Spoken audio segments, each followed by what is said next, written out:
बिहार में पिछले 50 दिनों से जारी पंचायत सचिवों की हड़ताल अब खत्म हो गई है। पंचायत सचिव संघ ने जनहित और राज्यहित का हवाला देते हुए हड़ताल वापस लेने का ऐलान किया है।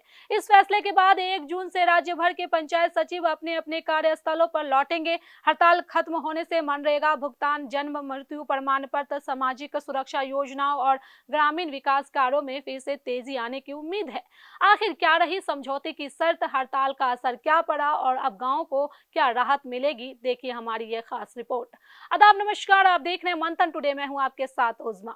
करीब 50 दिनों से ठप पड़े पंचायतों के कामकाज को अब फिर से रफ्तार मिलने वाली है। पंचायत सचिव संघ ने अपनी लंबी हड़ताल समाप्त करने की घोषणा कर दी है। संघ के अध्यक्ष वीरेंद्र कुमार और महामंत्री राकेश रंजन के नेतृत्व में सरकार के साथ कई दौर की वार्ता के बाद यह फैसला लिया गया।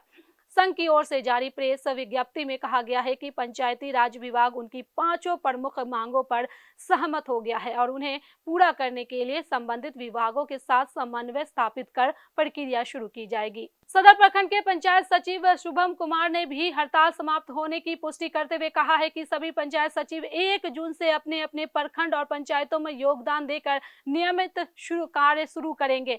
संघ ने सभी सचिवों से अपील की है कि वे वापस लौटकर आधार कार्ड शुद्धिकरण, निर्माण कार्य और ग्रामीण विकास योजनाओं को प्राथमिकता के आधार पर आगे बढ़ाएं। इस समझौते का एक महत्वपूर्ण पहलू ये भी है कि पंचायत सचिव अब सरकारी योजनाओं में अभिकर्ता यानी कि एजेंट की भूमिका नहीं निभाएंगे। संघ का कहना है कि पहले उन्हें कई योजनाओं में ऐसे कार्यों की जिम्मेदारी दी जाती थी जिनमें प्रशासनिक और व्यवहारिक कठिनाइयों का सामना करना पड़ता था। संघ के अनुसार कई मामलों में जनप्रतिनिधियों या उनके परिजनों द्वारा कार्य कराए जाते थे, जबकि जवाबदेही पंचायत सचिवों पर तय की जाती थी।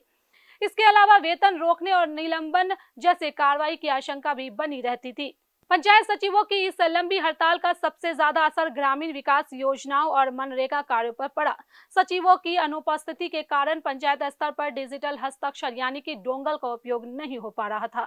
इस वजह से नई योजनाओं को प्रशासनिक स्वीकृति मिलने में देरी हुई। वहीं मनरेगा मजदूरों और विभिन्न योजनाओं से जुड़े लाभार्थियों के भुगतान भी अटक गए। हड़ताल समाप्त होने का सबसे बड़ा फायदा सीमांचल और ग्रामीण क्षेत्रों के हजारों मजदूरों को मिलने वाला है। हाल के दिनों में दूसरे राज्य से लौटे प्रवासी मजदूर रोजगार की तलाश में गांव में ही मौजूद हैं। अब पंचायत स्तर पर जल जीवन, हरियाली, 7 निश्चय, पक्की नाली, गली और अन्य विकास योजनाओं के काम दोबारा शुरू होने से स्थानीय स्तर पर रोजगार के अवसर बढ़ेंगे। विशेषज्ञों का मानना है कि इससे ग्रामीण अर्थव्यवस्था को भी मजबूती मिलेगी और लंबे समय से रुकी विकास परियोजनाओं को गति मिलेगी। पंचायत सचिवों की वापसी के साथ ही कई महत्वपूर्ण प्रशासनिक कार्य भी तेजी आने की उम्मीद है। मनरेगा और 15वीं वित्त आयोग के तहत लंबित भुगतान जल्द जारी हो सकेंगे। जन्म और मृत्यु प्रमाण पत्र के लिए लंबित आवेदन निपटाए जाएंगे। सामाजिक सुरक्षा, पेंशन और अन्य कल्याणकारी योजनाओं के सत्यापन का काम भी फिर से शुरू होगा। इसके साथ ही मानसून से पहले बाढ़ प्रभावित इलाकों में जल जमाव रोकने और सुरक्षात्मक बांधों की मरम्मत जैसी तैयारियों को भी समय पर पूरा किया जा सकेगा। बिहार के कई प्रखंडों में आम जनता, मुखिया, वार्ड सदस्य और अन्य जनप्रतिनिधियों ने पंचायत सचिवों की हड़ताल खत्म होने पर राहत जताई है।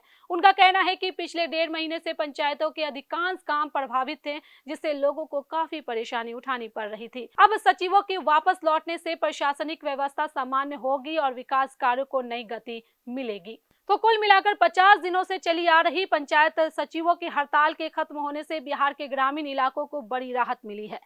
एक और जहां रुके हुए विकास कार्य फिर से शुरू होंगे, वहीं मनरेगा भुगतान, प्रमाण पत्रों का निर्गमन और सामाजिक सुरक्षा योजनाओं का लाभ भी लोगों तक तेजी से पहुंच सकेगा। अब सभी की निगाहें इस बात पर है कि सरकार और पंचायत सचिव संघ के बीच हुए समझौते की मांगे कितनी जल्दी धरातल पर उतरती है। तो चलिए फिलहाल इस खबर में बस इतना ही। देश दुनिया की ऐसी तमाम बड़ी खबरों के लिए बने रहे मंथन टुडे के साथ साथ ही हमारे चैनल को लाइक करें, सब्सक्राइब करें, फॉलो करें और निष्पक्ष पत्रकारिता देखना है तो देखते रहे मंथन टुडे। बहुत बहुत शुक्रिया।